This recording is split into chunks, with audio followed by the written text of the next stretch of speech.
E aí, pessoal, a aula de biologia de hoje é sobre relações ecológicas. Ela vai ser dividida em dois momentos, tá certo? Em dois vídeos. Vamos lá pro primeiro. Primeiro que a gente tem que saber o que é uma relação ecológica. Todo indivíduo ele se relaciona entre si e com o meio ambiente, né? Chamada assim de relação ecológica. Essa relação ela pode ser de dois tipos: as intraespecíficas, que são as relações ecológicas que acontecem entre indivíduos da mesma espécie, e as interespecíficas, que são as relações que acontecem entre espécies diferentes. Dentro dessas relações, elas podem ser divididas, além disso, em dois tipos: em harmônicas, quando a relação ou não causa prejuízo para nenhuma, pelo contrário, causa benefício, ou como quando ela ocasiona benefício para uma e não acontece nada com a outra, não influi nem contribui, tá certo? E as desarmônicas, que elas podem tanto ser negativo para ambos, como também pode ser negativo para uma delas, tá certo? Hoje a gente vai ver as intraespecíficas, que são entre a mesma espécie, e no próximo vídeo a gente vai ver as interespecíficas entre espécies diferentes. Vamos lá para a primeira dela. Intraespecífica harmônica.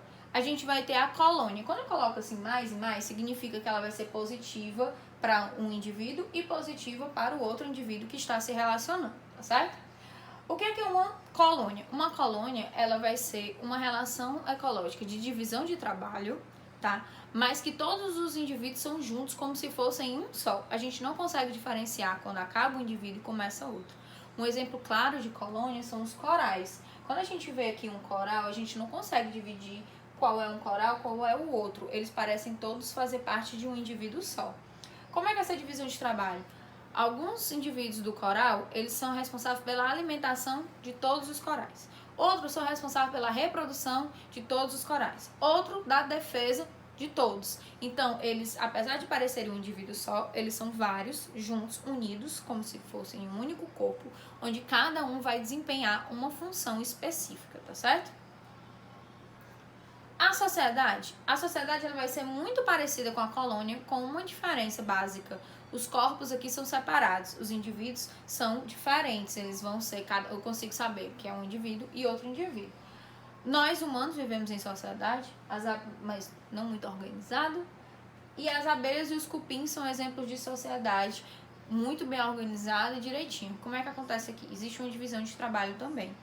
E não só a divisão de trabalho, como também existe uma hierarquia, tá? Existe, no caso aqui, as abelhas, por exemplo, tem a rainha e o zangão, e existem as operárias. Como é que acontece essa divisão de trabalho? A rainha, ela é o único indivíduo reprodutivo de toda a sociedade, tá? E o zangão, ele é o único macho que tem na relação, na sociedade, e ele vai ser usado apenas para reproduzir essa rainha. Essa rainha, quando se reproduz, ela costuma reproduzir operárias. Ela só produz outra rainha em estados especiais, quando é necessário haver uma rainha para formar outra sociedade, tá certo? E essas operárias, elas vão ser divididas em várias funções. Tem as operárias que vão servir para pegar alimento, tem as operárias que vão servir para defesa, tá certo? Para servir a rainha, servir o zangão e etc.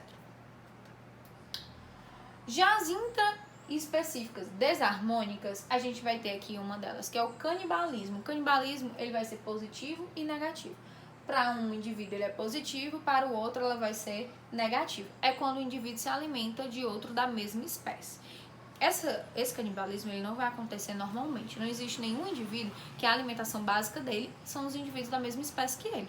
Só vai acontecer em momentos especiais, em espécies específicas e em condições especiais, tá certo? Ou em condições extremas, com falta de alimento, tá? Por uma coisa que acontece, por exemplo, gatinhos, quando tem filhotes, às vezes a mãe, ela se alimenta de um dos filhotes, mas isso é por uma questão dela repor os nutrientes dela, que ela teve uma gestação com muita ausência de nutrientes e ela precisa estar viva para cuidar dos outros filhotes, então ela sacrifica um filhote pelos outros para poder conseguir cuidar dos outros. E isso também vai acontecer em algumas situações reprodutivas, quando a fêmea se alimenta do macho. Também para quê? Olha só que excelente. A fêmea, depois de se reproduzir com o macho, ela vai se alimentar do macho, vai literalmente, né, comer o macho. E para quê? Para que ela tenha o máximo de nutrientes possíveis para poder gerar aqueles filhotes daquela gestação. Então é um sacrifício que o macho faz pela família. Olha que lindo. Isso vai acontecer aqui no Louva a Deus, vai acontecer em muitas aranhas também, tá certo? Competição. A gente vai ver que a competição ela tanto existe entre a mesma espécie, como ela também vai existir entre espécies diferentes. Eu coloquei aqui competição negativa e negativa. Professora, mas para quem ganha a competição não é bom? Não. Competir não é bom para ninguém.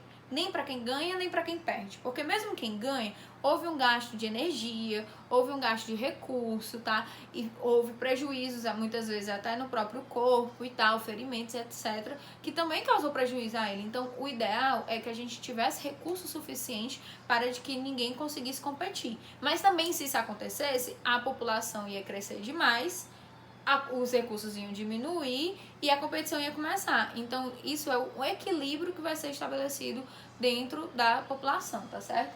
E os indivíduos da mesma espécie costumam competir pelo quê? Por alimento, por espaço, por poder e principalmente por questões reprodutivas, né? Principalmente os machos que costumam disputar as fêmeas, tá certo? Queria agradecer a vocês e até a próxima aula.